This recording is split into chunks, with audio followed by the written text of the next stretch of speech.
गुरु जी को प्रणाम और गुरु जी की सारी संगत को भी। गुरु जी के बर्थडे वीक पे सारी संगत को बहुत बहुत बधाई। गुरु जी सबका कल्याण करें और बहुत बहुत धन्यवाद मंदिर मैनेजमेंट का आज के सत्संग का हिस्सा बनाने के लिए। ये सचखंड में घड़ियां जाएंगी सारी, जो गुरु जी का नाम लिया जाता है, जो गुरु जी का सत्संग किया जाता है, इन घड़ियों को इतना इम्पोर्टेंट बनाने के लिए आप सभी का बहुत बहुत धन्यवाद। जो भी इसमें जरिया बने हों उन सबका। 7 जुलाई का दिन हमारे लिए, संगत के लिए बहुत बड़ा दिन है, बहुत ही बड़ा। अगर मैं कहूं कि बहुत बड़ा फेस्टिवल है या सबसे बड़ा फेस्टिवल हमारे लिए 7 जुलाई ही है, तो फेस्टिवल तो हम और कई तरह के मनाते रहते हैं, लेकिन वो हम मनाते ही हैं, उसमें भगवान के साथ कनेक्शन जो है वो बहुत कम बनता है ज्यादातर लोगों का। जो मेरा एक्सपीरियंस है, जो मैंने देखा है, दिवाली बहुत बड़ा त्योहार है, फेस्टिवल है, लेकिन भगवान राम कौन बनता है या वैसे कौन बनता है या उनको कितना याद करते हैं, उससे कुछ दिन पहले तैयारियां शुरू हो जाती हैं। बिजी रहते हैं बहुत ज्यादा खरीदारी करने में, तो उस पूरे महीने में, उतने दिनों में कहाँ भगवान राम याद आते हैं।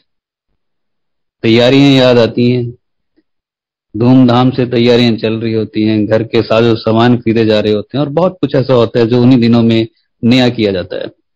लेकिन भगवान राम बहुत दूर खड़े होते हैं, पास नहीं होते हैं वो। ज्यादातर लोगों के जिनके होते हैं उनके बहुत अच्छा है, और उस दिन भी कितना ही याद करते हैं। उसके बाद हम बिजी हो जाते हैं पूरा दिन में। हम सबकी मोर और लेस ऐसी ही सिचुएशन है। लक्ष्मी माता को याद किया जाता है, उसमें थोड़ा सा अलग चीज रहती है, लेकिन उसके बाद भी कहाँ कोई भगवान राम जैसा जी पाता है या उनको, उनकी सेंस को याद करता है।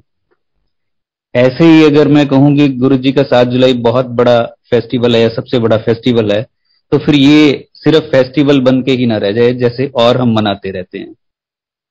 हमारे लिए 7 जुलाई बहुत इंपॉर्टेंट इसलिए है क्योंकि ब्रह्मांड की जो सुप्रीम पावर है गुरु जी, वो धरती पे आए, हम सबके कल्याण के लिए वो कीचड़ में आए, हम सब पे दया करने के लिए आए वो। हम भटक रहे थे पता नहीं कहां कहां, और गुरुजी ने हमें ये सोचा कि जाके मैं इनका कल्याण करूं। हम जितने भी नए पुराने गुरुजी के साथ जुड़े हैं या जुड़ते चले जा रहे हैं, लेकिन कितना उनको भी सोचना पड़ा होगा पहले आने के लिए। इस दिन को सिर्फ हम मना के साइड ना हो जाएं, गुरुजी को अपने अंदर उतारें और इस बात को जरूर समझे कि वो क्यों आए, किन हालात में आए। हमारे सारे कष्ट गुरुजी अपने ऊपर लेते रहते हैं, पहले से ही, अब भी। हर किसी को ब्लेस करते जा रहे हैं और हमें खुशियां देते जा रहे हैं।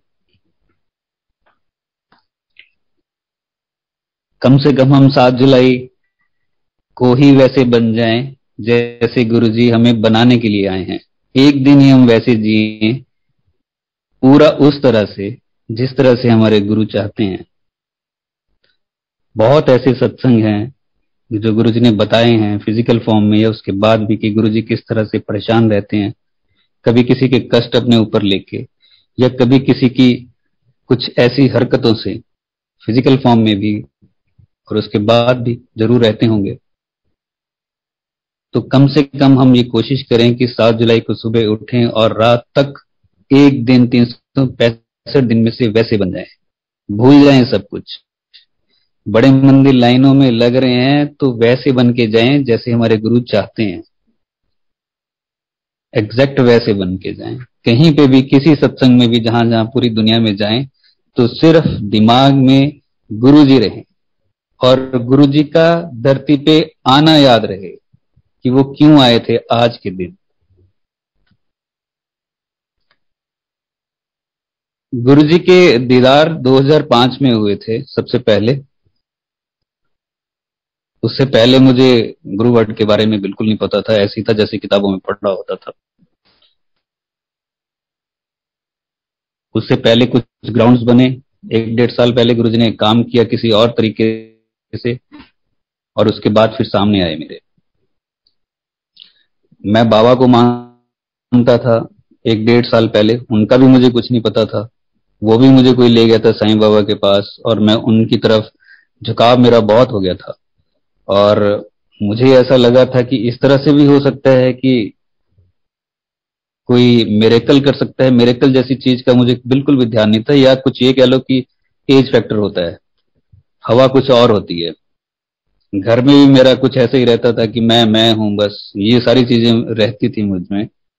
लेकिन एकदम से वो सिचुएशन आई, वो दिन आए कि मैं, मुझे पता नहीं लगा कि कब चीजें चेंज होनी शुरू हो गई। बाबा के पास किसी ने जाके मुझे मंदिर में खड़ा कर दिया और उनके बारे में पूरा दिन मुझे बताया कि बाबा ऐसे हैं ऐसे हैं, और उसके बाद मैं उनके पास जाने लग गया खुद। फिर मैंने साईं सचरित्र पढ़ी, और उसमें जैसे आज लाइट ऑफ डिविनिटी है, वैसे ही उसमें भी मिरेकल्स हैं, उसमें भी जो सत्संग है वो सारे हैं उनके। और मैंने ये देखा कि साईं बाबा को शरीर छोड़े कुछ ज्यादा टाइम तो नहीं हुआ है, तो कोई ना कोई एक ऐसा जरूर होगा जिसने बाबा को उस टाइम देख रखा होगा। उस टाइम वो बच्चे रहे होंगे, लेकिन अब बुजुर्ग हो गए होंगे, तो मैं उनको ही टच कर लूंगा, क्योंकि उन्होंने भगवान को साक्षात देख रखा है। भले उनके माँ बाप उनको गोद में उठा के वहां लेके गए होंगे, लेकिन वो उस ऑरा में रहे हैं जहां पे बाबा रहे हैं, उनका शरीर रहा है, उन्होंने देखा होगा। मेरे लिए यही काफी था। लेकिन 2005 में गुरुजी डेंटल कॉलेज आए बद्दी में, इनॉग्रेशन के लिए मैं वहीं था। और एक दिन पहले मुझे पता लगा कि कोई गुरु आ रहे हैं डॉक्टर पुनीत के, और अगले दिन गुरुजी के दीदार हुए। गुरुजी के पास जाना हुआ उसके बाद, लेकिन मैंने डॉक्टर पुनीत को पूछना शुरू कर दिया। गुरुजी 5-6 घंटे करीब वहां रहे होंगे बद्दी मंदिर में। उन्होंने कहा कि जब आए गुरुजी तो उनके आसपास रहना बिल्कुल, क्योंकि गुरुजी की रेज निकलती हैं, डिवाइन रेज हैं, गुरुजी शिव जी हैं। और मैं बिल्कुल साथ साथ ही रहा इतनी देर, और लंगर प्रसाद भी मैंने बाद में ही किया जब गुरुजी चले गए। लेकिन पूरी तरह से मैं हिला हुआ था उसमें। मुझे ये था कि जैसे कोई मुझे कुछ कर गया है, और मुझे ये था कि मैं भाग जाऊं। लंगर तो मैं कर रहा था, लेकिन मेरा ध्यान नहीं था उसमें भी। मुझे ये था कि मैं भाग क्यों नहीं गया, मैं गाड़ी के पीछे पीछे, कोई मुझे खींच रहा है, मुझे ऐसे ही लगा।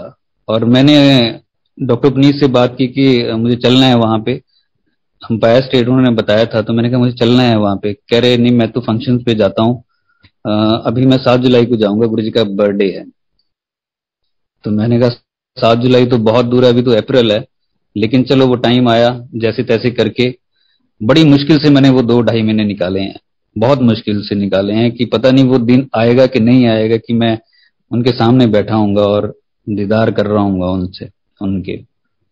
7 जुलाई को वहां पहुंचे, और गुरुजी बैठे थे, बड़े मंदिर आए, बैंड और वो सारा कुछ हुआ, डांस हुआ, लंगर प्रसाद हुआ, वो सारा करने के बाद हम वापस आए।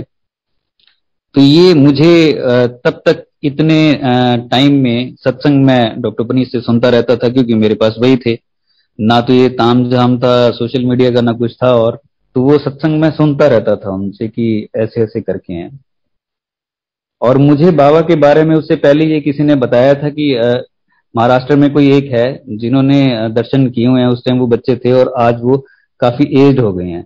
तो हमने ये प्लान कर लिया था कि महाराष्ट्र चलेंगे और उनको हम छू के आएंगे, क्योंकि भगवान को देख रखा है उन्होंने।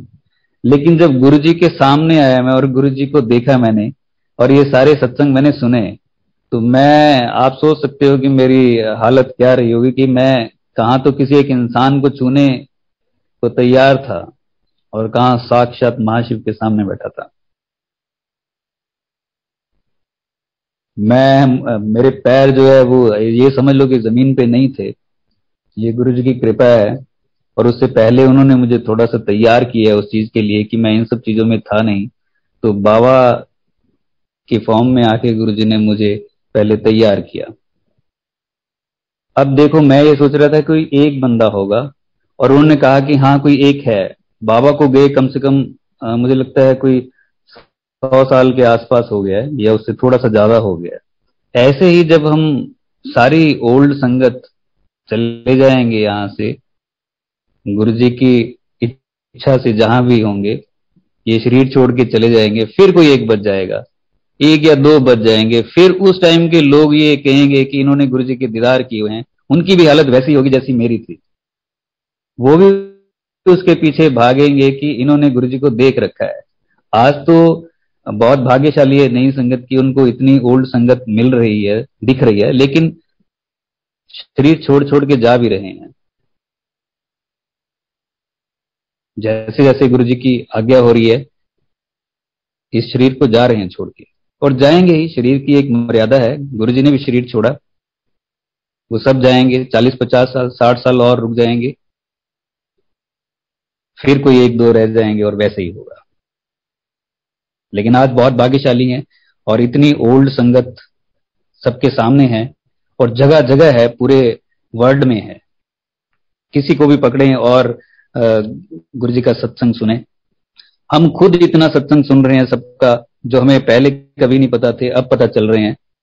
और गुरु जी का सत्संग सुनना तो एक तरह से सचखंड में प्रेजेंस है सीधी, क्योंकि गुरु जी खुद भी वहां पे विराजमान होते हैं, सुनते हैं, क्योंकि उनकी आज्ञा के बिना हो नहीं सकता। तो उसके बाद जब हम आए 7 जुलाई के बाद, घर आया, तो मैंने गुरु जी का स्केच बनाना शुरू कर दिया। मैंने बताया जैसे गुरु जी के दीदार हुए तो उसके बाद तो मैं बिल्कुल हिला हुआ था। गुरु जी सबकॉन्शियस माइंड में भी गुरु जी चल रहा है, बस ऐसे ही था कि वो चेहरा सामने से नहीं जा रहा था। मैंने आके स्केच बनाना शुरू कर दिया। अब ऐसा था कि किसी से बात भी क्या करें। ये डेंटल कॉलेज था, तो इसमें डॉक्टर पुनीत जाते थे, एक दो लोग और जाते थे पहले। तो मैं किससे बात करूं, किससे ना करूं, तो मैं शाम को बैठ जाता था और स्केच बनाना शुरू कर दिया गुरु जी का, ड्राइंग शीट पे पेंसिल के साथ, जो ब्लैक लेड पेंसिल होती है उसके साथ स्केच बनाना शुरू कर दिया। 15-20 दिन लगे। हाँ, जब बड़े मंदिर से आए तो मैंने डॉक्टर पुनीत को ये जरूर बोल दिया कि हम आया करेंगे यहाँ पे, ऐसे नहीं कि सिर्फ फंक्शंस पे, यहाँ रेगुलर आया करेंगे हम, कम से कम महीने में एक बार, ज्यादा जितनी बार भी हो जाए। और ऐसे ही हम जाते भी रहे फिर 2007 31 मई तक, आजकल भी जाते हैं वो। तो मैंने स्केच बनाना शुरू किया और 15-20 दिन उसमें लगे। उसके बाद हमने फिर प्रोग्राम बनाया, 5-6 लोग इकट्ठे हुए और एम्पायर स्टेट पहुंच गए।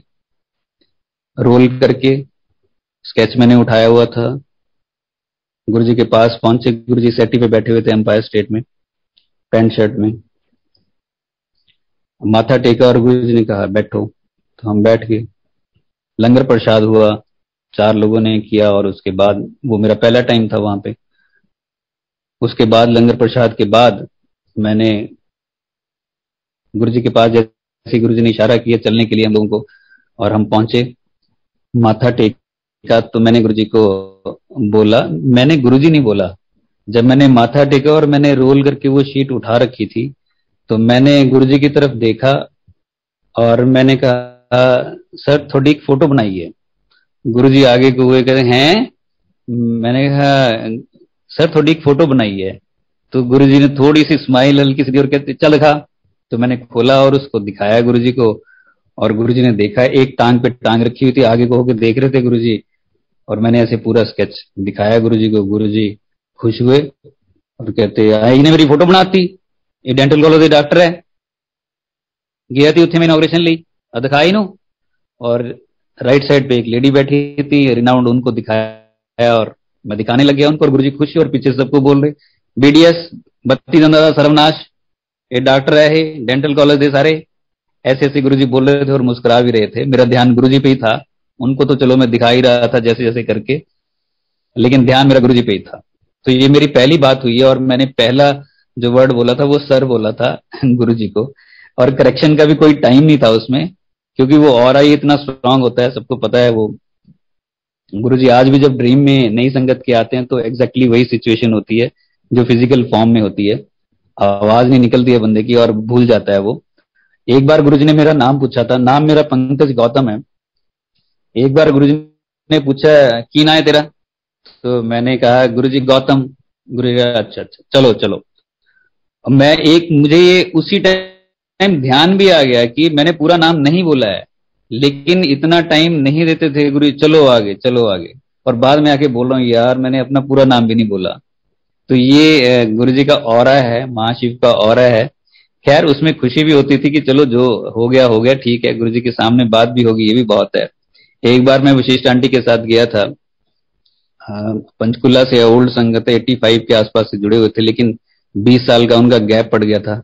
और फिर मैं गुरु जी की कृपा से उनको लेके गया, उनकी आज्ञा से ही गुरु जी के पास। उनको फिनांसेस उनके जो थे वो काफी डाउन आ गए थे, और उनके पास जब मैं उनको आंटी को लेके गया था और उनकी बेटी को लेके गया था, तो उन्होंने पूछा था कि केड़े सेक्टर रहंदी है तू?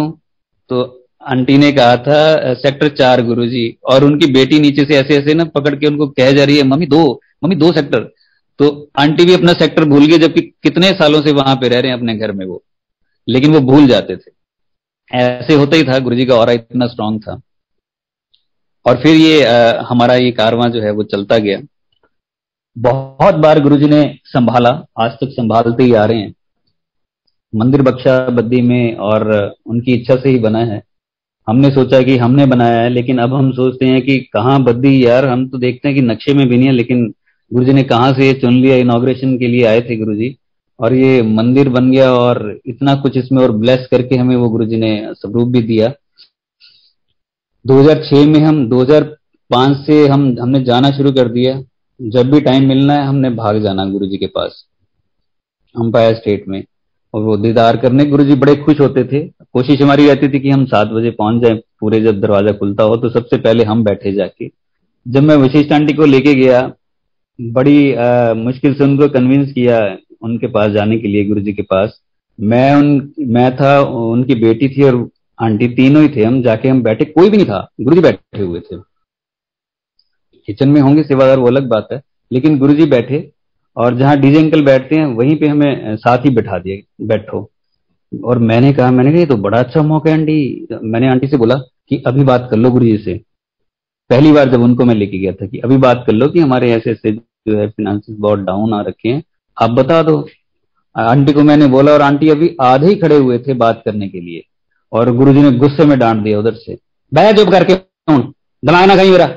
बड़ी जोर से बोला आंटी को, और मैंने अपना मुंह इधर उधर कर लिया कि अब ये दूसरी डांट मुझे पड़ेगी। और मैंने ये शो किया कि ये मेरे साथ है ही नहीं। इस तरह से मैंने अपना फेस बना लिया और इधर उधर देखने लग गया मैं तो। लेकिन बाद में खैर उनकी बात हुई, फिर उनको मैं लेके गया। 4-6 महीने लगे, सत्संग गुरुजी करवाते रहे, भेजते रहे उनके पास, और प्रेरणा वो देते रहे। और फिर वो जुड़े, और फिर जाके फिर गुरुजी से बात हुई दोबारा उनकी। और फिर मैंने कहा कि गुरुजी ये कोले वाले हैं पंचकुले तो गुरुजी कहते अच्छा। तो और उनकी साथ में बेटी भी खड़ी है, बीडीएस उसने यहाँ से कर रखी थी। गुरुजी कहते आ कुड़ी तेरी भैन है?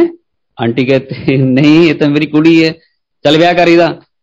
आंटी कहते कि नहीं जी ये फिनेंसिस बहुत डाउन रखे, तेन क्या ब्याह करी दा चल। आंटी कहते नहीं बहुत नीचे आ रखे हैं, ऐसे ऐसे करके। फिर गुरुजी बोलते किन्ने पैसे चाहिए तेनों? आंटी कहते कि बस ये है कि जितना कर्जा है वो सारा उतर जाए। तो गुरुजी कहते हैं कि नहीं फिर भी 10 किन्ने चाहिए हैं, मेरी बहुत संगत है, मैं भेज दूंगा, गल कर किन्ने चाहिए हैं। वो कह रहे कि नहीं गुरुजी इतने बस जितना हो जाए, कर्जा उतर जाए, बस कर्जे में ना रहें और अच्छी जिंदगी हम जी पाए, ये डर की जिंदगी है। तो गुरुजी कहते चलो ठीक है, पहला कुड़ी का ब्याह कर। और फिर गुरुजी ना कई बार ऐसा कर देते थे कि सामने वाला भी कई सोचने लग जाता था कि देखो महाशिव भगवान, इतनी बड़ी पावर, ब्रह्मांड की एक सुप्रीम पावर गुरुजी। और गुरुजी कई बार ऐसे कुछ कर देना गुरुजी ने। वो आंटी खड़े हैं और गुरुजी उनसे पूछने लग गए, ऐसे ना ऐसे दोनों हाथ को ऐसे बाजू पे रख के सेटी पे बैठे थे, जो किचन के साथ थी वो साइड बोर्ड। और अच्छा पहला कभी मिले हैं? जब पहली दूसरी बार बात हुई तो गुरुजी ने ये पूछा था पहला कभी मिले हैं? आंटी कहते हाँ वहां मिले थे, हाँ पंचकुले, हाँ अच्छा अच्छा। आंटी ने कहा वो हमें ले गया था वहां, वो था ये था। तो गुरुजी कहते ऐसे ऐसे करके बैठे हैं, बड़े ऐसे जैसे मुझे पता ही कुछ नहीं।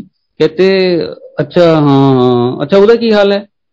आंटी कह रहे होता एक्सपायर हो गए, ऐसे ऐसे हो गया था। ओहो अच्छा अच्छा एक्सपायर हो गया, ओहो अच्छा अच्छा उधर की हाल है? वो तो ऐसे ऐसे हो गया था वहां, ऐसे ऐसे ओहो अच्छा अच्छा। तो गुरुजी ऐसे एकदम से बिहेव करने लग जाते थे जैसे कि पता ही कुछ नहीं। और मैं नीचे बैठा देख रहा हूँ गुरुजी को, बिल्कुल गुरुजी के चरणों पे ही बैठा था नीचे, और मैं देख रहा हूँ कि ये किस तरह से बिहेव कर रहे हैं गुरुजी। अच्छा, ऐसे हो गया, और ये तो भगवान है, इनको तो सब पता है। हमारे लिए तो ये सामने बैठे हैं, पता नहीं इस टाइम कहाँ कहाँ बैठे होंगे, किस किस का कल्याण कर रहे हो, हमें ये सिर्फ शरीर दिखा रहे हैं, यहाँ बैठ के हमसे बातें कर रहे हैं। ये सब हम बैठ के हम वहां सोचा करते थे, मैं और डॉक्टर अपनी तो बहुत सोचते थे ये बैठ के कि देखो यहाँ बैठ के इशारे कर रहे हैं, ऐसे कर रहे हैं, इस टाइम पता नहीं जाने कितने लोगों का कल्याण कर रहे हैं, ये क्या क्या कर रहे होंगे। और डॉक्टर पुनीत को भी एक बार कहा, हम बैठे थे वहीं गुरुजी के पास, ये भी 7 से 8 में ही, 8 बजे के आसपास गुरुजी चोला डाल के आते थे, और उससे पहले पैंट शर्ट में ही होते थे। तो गुरुजी ने कहा चल भी डॉक्टर अपना सत्संग सुना। और हम 5-7 लोग 10 लोग ऐसे थे, कुछ ऐसे सर्कल बनाया और वहीं बैठ गए, और डॉक्टर पुनीत अपना सत्संग सुनाने लग गए। और गुरुजी बड़े गौर से बड़े ध्यान से सत्संग सुन रहे थे। जो पुरानी संगत है उनको सबको पता ही है, वो बड़े गौर से सुन रहे थे। और ना जैसे वो कहते थे फिर ऐसे हो गया, फिर मैं बच गया, और फिर सारी गाड़ी मेरी ऐसे होगी लेकिन मैं बच गया। और गुरुजी ने ऐसे ऐसे जैसे आंखों को करते हैं ना कि देखा फिर देखा फिर, और गुरुजी ऐसे ऐसे कर रहे थे और बड़े गौर से एक एक शब्द सुन रहे थे गुरुजी सत्संग का। और मैं गुरुजी को देख रहा था, क्योंकि वो तो मुझे पता ही था कि उन्होंने क्या क्या सत्संग है उनका, लेकिन मेरा ध्यान जो है वो गुरुजी पे था। और गुरुजी भी कभी ना इधर से उधर घुमा के निगाह ऐसे मेरी तरफ से भी लेके जाते थे कि ये हट ही नहीं रहा है देखने से, और मैं देखता रहता था। और जब गुरुजी देखते थे मैं इधर उधर देखने लग जाता था। तो बड़े गौर से गुरुजी सुन रहे थे। दैट मीन्स गुरुजी का जब सत्संग हो तो उसमें पूरा ध्यान लगाना चाहिए, खो जाना चाहिए उसमें। और जब डॉक्टर पुनीत सत्संग कर रहे थे तो एक लड़की वहां पे बैठी हुई थी, उसका ध्यान नहीं था, उसका ध्यान नहीं था सत्संग में। ऐसा होता है सत्संग में कई बार जाते हैं तो कोई बंदा इधर उधर ही देखने लग जाता है, दूसरों के कपड़े को देखने लग गया, उस जगह को देखने लग गया, सजावट को देखने लग गया, कुछ जज करने लग गया, कुछ इस तरह से ख्याल इधर उधर चले जाते हैं। कहाँ महाशिव का सत्संग हो रहा होता है और कहाँ क्या हम करने लग जाते हैं कई बार। तो वो लड़की का ध्यान नहीं था सत्संग में, और गुरुजी ने फिर उसको डांटा, चले गए हो, लिसन, डॉक्टर की कह रहा। और फिर वो भी सरक के आगे आई, वो लड़की भी आई और वो भी सुनने लग गई। तो देखिए ये सबसे बड़ी बात तो यही है कि भगवान खुद सुनते हैं अपना सत्संग बैठ के। वो तो सुन रहे हैं, लेकिन जो और बैठे हैं उनको भी उतनी ही गहराई से सुनना चाहिए, हम सबको। क्योंकि जब सत्संग चल रहा होता है गुरुजी भी उतने ही गौर से, मुझे वो दिन याद आता है जब गुरुजी अपना सत्संग करवाते थे और खुद भी सुनते थे। गुरुजी को तो पता ही है, गुरुजी ने वो सारा कुछ किया हुआ है, लेकिन वो फिर भी अपना सत्संग बैठ के पूरा सुनते थे, एक एक वर्ड। एक बार मैं अपने कजन्स को लेके चला गया, 18-19 साल के रहे होंगे, ऐसा था तब कि मैं अपनी पूरी फैमिली, रिश्तेदार, जहां जहां तक दूर दूर तक जिनको मैं जानता हूं ले जाऊं, और चिल्ला चिल्ला के ढोल पकड़ के मैं कह दूं कि भगवान धरती पे आए हुए हैं, चलो वहां पे एक बार दर्शन कर लो। खैर किसी ने सुना, किसी ने नहीं सुना, और ज्यादातर ने नहीं सुना। तो मैं अपने कजन्स को ले गया, जितने भी थे मेरे, छोटे छोटे थे वो, 18-19 साल के, 20 साल के रहे होंगे वो, 5-7 जो भी है, मैं ले गया उनको गुरुजी के पास। और डॉक्टर पुनीत भी साथ थे, उन्होंने उस दिन फरीदाबाद ही रुकना था, हमने वापिस आना था। तो वहां अंदर गुरुजी के पास जाके बैठे, और गुरुजी पूछा करते थे, जैसे ही हम एंटर करते थे तो गुरुजी पूछते थे, बीडीएस बत्ती सरानाश कितने डॉक्टर आए हैं? गुरुजी ऐसे ऐसे पूछते थे, तो हम बताते थे कि इतने हैं। लेकिन मैं सोचता था कि इतने, इसमें सारे डॉक्टर तो हैं नहीं। कई बार हम किसी दूसरे स्टाफ को भी ले जाते थे, उसको भी ले जाते, तो गुरुजी कुछ ना कुछ ऐसा ना कर देते थे कि दूसरे बंदा 1 सेकंड के लिए सही लेकिन सोचने लग जाता था कि ये क्या कर रहे हैं गुरुजी, पता तो सारा कुछ है ही है। तो कजन्स भी मेरे साथ ही थे, वो डॉक्टर तो नहीं थे, तो वो भी थे। हम बैठ गए और लंगर प्रसाद हुआ, और सारा कुछ करने के बाद हम बाहर आए। बाहर जब हाथ धोए, इतने में मुझे नहीं पता था कि वो कहाँ बैठे हैं अंदर। मैं बाहर आया और वो भी थे बाहर, हमने हाथ धोए, डॉक्टर पुनीत अंदर ही थे। और उस टाइम जो बाहर अंकल थे सेवादार, उन्होंने कहा कि अंकल चलिए आज यहीं से इजाजत हो गई है।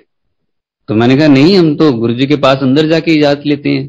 कह रहे नहीं, तो हमें ये था कि गुरुजी ने तो अभी बोला ही नहीं है, गुरुजी बोलते थे तब बद्दी वाले चलो, तब हम चलते थे। मैंने कहा अभी तो गुरुजी ने बोला ही नहीं है। कह रहे नहीं अंकल आज यहीं से हो गया। तो उन्होंने कईयों को ऐसे वहीं से कर रहे थे, शायद उस दिन रश ज्यादा हो गया होगा या क्या था पता नहीं, लेकिन मुझे बड़ा लगा कि ये मोमेंट भी क्यों छोड़नी होती है, ये तो गुरुजी की इतने में दीदार होते हैं, वो भी क्यों छोड़ने हैं। तो मेरे को मन को बड़ा लगा कि यहीं से कैसे चले जाएं, लेकिन उन्होंने बोला तो मानना भी पड़ता है। बाहर आए और गाड़ी में बैठे, हम 5-7 लोग ही थे, और गाड़ी से हम मुझे लगता है 2 किलोमीटर आगे आए। तो मैंने पूछा उनसे, अपने कजन से, तो मैंने कहा कैसा लगा। कह रहा क्या यार भैया, हमें हमें तो पता ही नहीं लगा कैसा है। मैंने कहा क्यों, क्या हुआ, अंदर तो गए थे। कह रहे अंदर तो गए, लेकिन तभी हमें सेवादार ने बाहर निकाल दिया, हम तो बाहर ही बैठे रहे, हमें पता ही नहीं कि अंदर क्या हो रहा है। तो मैंने कहा तुम्हें कुछ नहीं पता लगा अंदर क्या है। कहता नहीं, हमें तो डांट के बाहर ही कर दिया है कि आप शोर कर रहे हो, आप बाहर आ जाओ। तो मैंने कहा यार ये भगवान के दर्शन करके हैं, ये उल्टा कैसे कोई बोल सकता है। मुझे एक तो धक्का वो लगा कि उन्होंने वहां से भेज दिया, और उधर से ये भी ऐसे ही उल्टा ही बोल रहे हैं। तो मुझे बड़ा अफसोस हुआ, इतना कि मुझे बस 1-2 मिनट सोचने में लगे होंगे कि मुझे बड़ा अफसोस हो रहा है और मैं दुखी हुआ। इतने में डॉक्टर पुनीत का फोन आ गया। कहते गौतम कहाँ हो। मैंने कहा हम तो निकल आए, ऐसे ऐसे कहा अंकल ने कि यहीं से होगी, आज आ गया। अभी वापिस आओ, गुरुजी कह रहे हैं अभी वापिस आओ, तुरंत उनको बोलो कि वापिस आए। अब देखो मैं वहां पे सोच रहा हूँ, मुझे 1-2 मिनट ही लगे होंगे ये सारा सोचने में और अफसोस करने में कि यार मैं तो रह गया कि ये भी उल्टा बोल रहे हैं, उन्होंने भी ऐसे कर दिया। गुरुजी ने तुरंत सुना और वहीं से ऑर्डर किया डॉक्टर पुनीत को, उनको वापिस बुलाओ। और जब तक हम 2-3 किलोमीटर निकले थे, वापिस आते 8-10 बार डॉक्टर पुनीत का फोन आ लिया, गुरुजी वापिस बुला रहे हैं, वापिस जल्दी आओ जल्दी आओ जल्दी आओ। और मैंने कहा कोई बात नहीं, गाड़ी आने में भी टाइम लगेगा। अब तो आए, और अंदर हम जब एंटर किए तो गुरुजी ने चैटर्जी अंकल को बोला सत्संग करने के लिए, ओल्ड संगत। तो वो उनको बोला और उन्होंने अपना सत्संग शुरू किया। 1 घंटा करीब उन्होंने अपना सत्संग किया, और मेरे कजन्स ने भी सुना, गुरुजी ने भी सुना, पिन ड्रॉप साइलेंस में। और उसके बाद जब हम बाहर आए, गाड़ी में बैठे, फिर मैंने उनसे पूछा कि अब बताओ कैसा लगा। तो कह रहे हाँ यार भैया, अब पता लगा ना कि हम कहाँ जाके हैं और गुरुजी कौन है। तो गुरुजी ऐसे सुनते हैं, अपने भक्त को कभी निराश नहीं करते हैं। मन में यही विचार था कि ये भी यहां से वो कृपा लेके जाएं। लेकिन जो मैं बात कर रहा था कि गुरुजी सत्संग अपना खुद भी सुनते हैं। एक बार 3 लेडीज बैठी हुई थी। मैं सत्संग पे इसलिए बोल रहा हूं क्योंकि सत्संग करते हुए कई बार बच्चों को कोई ले आता है तो वहां पे बहुत दिक्कत हो जाती है। सत्संग जब सत्संग हो रहा होता है वहां पिन ड्रॉप साइलेंस होनी ही चाहिए, शांति बिल्कुल होनी चाहिए, जहां जहां भी कोई अपना सत्संग करवाते हैं। गुरुजी ने किसी को सत्संग करने के लिए कहा, गुरुजी चोले में थे और उधर गद्दी पे बैठे थे एम्पायर स्टेट में, और हम भी पास में ऐसे बैठ गए। लेकिन 3 लेडीज पीछे बैठी हुई थी, पंजाब से गई हुई थी, और वो खुसर पुसर कर रही थी गुरुजी की गद्दी के बिल्कुल पास बैठ के, लेफ्ट साइड में पीछे, वो भी दीवार के साथ ऐसे लगा के सहारा। और वो सुन रहा था हमें भी कि वो क्या बातें कर रही हैं, एक दूसरे से ऐसे बातें की जा रही है, और इधर सत्संग चल रहा है, गुरुजी खुद अपना सत्संग सुन रहे हैं, लेकिन उनका ध्यान कहीं और। गुरुजी ने उनको 2 बार वार्निंग दिया इशारे से, लेकिन नहीं समझी। तीसरी बार उन्होंने डांटा, क्या बीबियां मंगो, खुसर फुसर लाई हुई है, चलो आगे हो, सुनो की कह रहे हो। गुरुजी ने बहुत बुरे तरीके से डांटा और ऐसे बना लिया अपना जैसे कि बहुत गुस्से में है। तो वो आगे हुई और उन्होंने भी सत्संग सुना। तो ये तो मैंने वो सत्संग किए जहां ये नई संगत के लिए कि जब भी सत्संग आप ऑर्गेनाइज करो या करो तो उसमें पिन ड्रॉप साइलेंस होनी चाहिए। बच्चों को थोड़ा साइड करें, बाद में ले जाएं, सबके ऊपर कृपा होती है। फैमिली से एक मेंबर भी कोई आ जाता है तो सारी फैमिली ब्लेस हो जाती है, ये गुरुजी कहते ही थे। और इसका एग्जाम्पल ये है कि मेरे फादर गुरुओं में मानने वाले नहीं थे, बहुत ही नेचर अलग थी उनकी, बिल्कुल भी मानने वाले नहीं थे, बिल्कुल भी, और अपने ड्रिंक करने वाले थे। अब शिव जी को मानना, उन्होंने जो मंदिरों में जाना और ये सारा कुछ होता था उनका, मंदिरों में भी बहुत ही कम जाना खैर, लेकिन बस ऐसे जैसे थोड़ी सी धूप अगरबत्ती सुबह कर दी तो कर दी, या थोड़ी सी की बस, ठीक है, लेकिन गुरुओं में मानने वाले नहीं थे वो। और यहाँ मेरे मदर के भी अपने गुरु, मेरे बड़े ब्रदर के भी अपने गुरु, और फिर मैं उसमें शामिल हो गया बाद में जाके, लेकिन उनका कोई ध्यान नहीं इन चीजों में। 72 की उनकी एज, 2009 में उनका अल्सर रप्चर हो गया। 2 दिन वो सैटरडे को हुआ, उनका जो भी हुआ होगा, पेन हुआ, सारी रात वो कराते रहे, हमने पेन किलर दे दिया, और फिर सुबह उठे ठीक रहे दोपहर तक, लेकिन फिर ज्यादा हो गया, फिर हमने पेन किलर दे दिया क्योंकि संडे भी था, कहाँ दिखाना, ये सोच रहे थे। तो मंडे फिर जब उठे तो फिर बहुत ज्यादा हुआ, हाथ भी नहीं लग रहा था, तो हम हॉस्पिटल लेके गए। उन्होंने कहा कि इनका तो अल्सर रप्चर हो चुका है अंदर, तो जहर फैल चुका है, 1 घंटे के अंदर अंदर ऑपरेट होंगे तो बचेंगे, नहीं तो नहीं बच सकते ये, आप फटाफट इनको बड़े हॉस्पिटल ले जाओ। चंडीगढ़ 32 सेक्टर में ले गया, और वहां संगत के ही हैं, उनको मैंने फोन किया और वो ट्रीटमेंट भी शुरू हो गया है। 1 घंटे में सारा उन्होंने करके सेट कर दिया। फिर उसके बाद वो आईसीयू में भी रहे, 3 दिन आईसीयू में रहे, 12 दिन हॉस्पिटल में रहे। और जब आईसीयू में थे तो उल्टी सीधी बातें उन्होंने शुरू कर दी थी जब मैं मिलने जाता था उनको। देखो ये 4 लोग खड़े हैं, ये काले कपड़े डाल रखे हैं, ये मुझे ले जाने के लिए आए हैं, ये कह रहे हैं चलो तुम्हें नहीं दिखाई दे रहे, तो मैंने कहा नहीं मुझे नहीं दिखाई दे रहे। तो ये सब बातें वो अंदर कर रहे थे, और पूरे बॉडी पे उनके पाइप्स लगी हुई थी और देखा नहीं जा रहा था। तो वहां से डिस्चार्ज हुए 12 दिन के बाद। और मैं तो ये समझ ही लिया था मैंने कि ये मुश्किल है थोड़ा सा इनका, क्योंकि अल्कोहलिक भी थे और 72 के आसपास उनकी एज भी थी। तो मुझे लग रहा था कि मुश्किल होगा शायद अब, और इस तरह की बातें भी करने लग गए हैं वो। 2 बार मुझे फ्रेग्रेंस आई वहां पे हॉस्पिटल में ही। डिस्चार्ज होके जब घर आए तो 3-4 दिन के बाद मुझे गुरुजी ड्रीम में आए। गुरुजी ने कहा चल सत्संग पे चलिए, और हम चल पड़े। गुरुजी जाके वहां डबल सोफा लगा था, वहां बैठ के, बड़ा रश था, बहुत संगत थी। और मैं नीचे ऐसे गुरुजी के चरणों में बैठ गया। गुरुजी ने कहा ऊपर आ जा। मैं कहा नहीं गुरुजी नीचे। कहा आ जा ऊपर ही आ जा। और गुरुजी ने ऐसे ऊपर ही बैठा लिया डबल सोफे पे। मैं बैठ गया और गुरुजी कहते, इमोशनल थे थोड़े से, और गुरुजी कहते कोई एम ही ठीक नहीं हो जाता, ये सारे कष्ट मैंने अपने ऊपर लेने पैंदे हैं। मैंने कहा हाँ जी गुरुजी। देखेगा? मैं कहा हाँ जी गुरुजी। और गुरुजी ने अपने ऐसे यहाँ चेस्ट के पास से अपना चोला इस तरह से सारा निकाला और दिखाया मुझे, वो जो पाइप्स मेरे पापा की जहां जहां लगी हुई थी वो गुरुजी की लगी हुई थी, एग्जैक्टली वहीं पे ही सब। और मैं देख के हैरान रह गया। और फिर गुरुजी इमोशनल हो गए और गुरुजी ने कहा 10 मैं कब तक इतना करता रहूंगा। और मैं भी इमोशनल, गुरुजी की आंखों में पानी आ गया और मेरे भी आ गया। और मैंने गुरुजी को जोर से जप्फी डाल ली और मैंने कहा गुरुजी क्यों चिंता करते हो, अपा है ना। और ऐसे जोर से जप्फी डाली मैंने गुरुजी को। गुरुजी ने उनको ब्लेस किया मेरे फादर को, और वो 9 साल करीब और रहे। 80 की एज में वो उनकी डेथ हुई है। और 9 साल उन्होंने खूब खाया पिया मस्ती से, कोई दवाई नहीं कोई कुछ नहीं, मस्त रहे वो। तो ये वो थे घर का एक मेंबर जो नहीं मानता था, लेकिन कोई एक मानता था।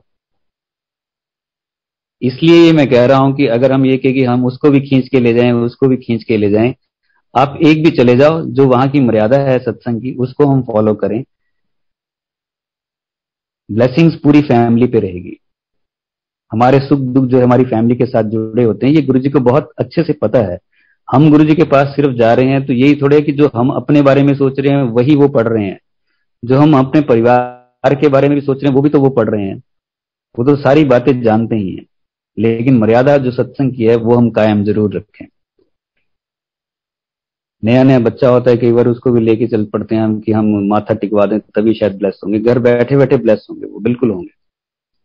थोड़ा सा इन सब बातों से ऊपर आए। फिर गुरुजी ने 2006 में हमारे मन में ख्याल डाला कि यहाँ पे एक मंदिर बन जाए बद्दी में। हमने सोचा ये था कि हम गुरुजी के पास जाते हैं, लेकिन मन बड़ा शैतान होता है।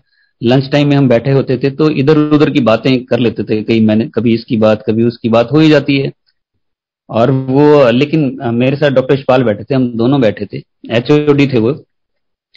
उन्होंने कहा कि छोड़ यार गौतम, हम यहाँ बैठ के लंच टाइम हम अपना खराब करते हैं, इधर उधर की बातें करते हैं, कोई ऐसा रूम देख जहां बैठ के हम भगवान की बातें किया करें। हमें गुरुजी के पास जाते जाते 1 साल हो गया था। और मैंने कहा ठीक है, फिर हम छोटा सा एक स्वरूप गुरुजी का रख लेंगे। कह रहे हाँ ठीक है। हमने सिर्फ इसी तरह से सोचा था कि एक रूम में हम बैठ जाया करेंगे लंच टाइम में, और एक छोटा स्वरूप सामने टेबल पे रख लेंगे और भगवान की बातें किया करेंगे। और ये ख्याल इतना सा आते ही वो तो मंदिर की शेप में कन्वर्ट हो गया कुछ मिनटों में ही। मैं डॉक्टर पुनीत को मैंने फोन किया, उस दिन आया ही नहीं। हमने 4-5 लोगों ने डिस्कस किया। अगले दिन हम कर्टन कारपेट ये सारा कुछ लेने चले गए, स्वरूप सिलेक्ट कर लिया, ये वाला एनलार्ज करके बनाएंगे। फोटोग्राफर के पास पहुंच गए मैं और डॉक्टर पुनीत, और उसके साथ थोड़ा बार्गेन भी किया। और वो थोड़े खड़ूस भी थे अंकल, वो मान नहीं रहे थे वो, तो हमने उनको फ्रेम करने के लिए भी दे दिया। एनलार्ज करने के लिए भी दे दिया, सब कुछ तैयार, सीडी प्लेयर, गुरबानी, ये वो सारा कुछ कर लिया हमने सेट। गद्दी वही जिस पे गुरुजी आए थे वो हमने सेलेक्ट की, यही रखेंगे। लेकिन 2-1 दिन रह गए थे अभी इन सब चीजों को फाइनल होने में। मन में ख्याल आया कि हमने पूछा नहीं किसी से, तो हमने जनरल दीपेंद्र अंकल है चंडीगढ़ जहां गुरुजी रुके थे पंचकुला में, तो उनको फोन मैंने किया। मैंने कहा अंकल हम गुरुजी का मंदिर बना रहे हैं यहाँ पे, तो कहते कि आपने गुरुजी से पूछ लिया? हमने कहा नहीं पूछा तो नहीं है। तो दिस इज रॉन्ग, आपको पूछना पड़ेगा पहले, आप ऐसे कैसे कर सकते हो? तो मैं तो डर गया उसी टाइम। मैंने डॉक्टर पुनीत को बोला, मैंने कहा यार ये तो उल्टा लग रहा है, कुछ हमने कुछ गलत कर दिया है, और गुरुजी तो पूछे नहीं, हम तो अपने आप ही लगे हुए करने। हमने सबसे पहले फोटोग्राफर को फोन किया, रोक दो भाई, अभी अभी मत इसको फ्रेम करना। और अगले दिन हम 5-6 लोग वही जो जाते थे वो इकट्ठे हुए और पहुंच गए गुरुजी के पास, वो स्वरूप लेके रोल किया हुआ, और गुरुजी के पास सामने जाके खड़े हुए। फिर गुरुजी ने देखा और कितने डॉक्टर आए हैं, तो वैसे वैसे जैसे हम बोलते थे और वैसे बैठाया गुरुजी ने। और गुरुजी देख रहे थे कि ये क्या उठाया हुआ है। लंगर प्रसाद के बाद इजाजत लेने के लिए गुरुजी के पास जब जा रहे थे हम, जब गुरुजी ने कहा चलो भी बद्दी वाले, तो हम गए और माथा टेका मैंने कहा गुरुजी थोड़ा एक मंदिर बना रहे हैं। गुरुजी कहते हैं मैं गुरुजी थोड़ा एक मंदिर बना रहे हैं। अच्छा, ये तो अच्छा हो गया। तो मैं गुरुजी फिर ये फोटो लेके आए हैं, ब्लेस कर दो। गुरुजी कहते ले आओ, और गुरुजी ने ऐसे राइट साइड पे किया, पता नहीं किसी ने उनके हाथ में वो पेन दे दिया, पता नहीं कहां से आया, वो आ गया। और हम 4 लोग ऐसे गुरुजी का स्वरूप पकड़ा हुआ है, और बड़े हम जोश में आ गए कि गुरुजी तो ठीक लग रहे, ठीक मूड में लग रहे हैं, बच गए। लेकिन उससे पहले ये लग रहा था कि पता नहीं कौन सी डांट मिलने वाली है सबके सामने, कि क्योंकि अंकल ने बोल दिया था दिस इज रॉन्ग। तो गुरुजी खुश हुए और हम कहने लगे गुरुजी यहाँ लिख दो, यहाँ लिख दो, ऐसे ऐसे करके गुरुजी ने लेफ्ट साइड पे नीचे लिख दिया, blessings always Baddi college happy life गुरुजी। और गुरुजी उसके बाद फिर बताने लगे सबको, इन्होंने मेरा मंदिर बनाता उत्थे डेंटल कॉलेज के डॉक्टर है, बीडीएस गया थी मैं इनॉग्रेशन ली, ऐसे ऐसे करके गुरुजी सबको बताने लगे। और लोग पूछने लगे कहाँ है बद्दी, कहाँ है बद्दी। तो फिर ये मंदिर बना, और हमने वो फिर फोटोग्राफर को दे दिया कि अब आप इसको फ्रेम कर दो, उसको दे दिया। और जब हम उससे हमने वो लेना था जिस दिन, पहले तो हम बार्गेन कर रहे थे पैसों को लेके, जब हमने ये एनलार्ज करवाया था तो वो मान नहीं रहा था, कह रहा था कहीं और से करवा लो फिर।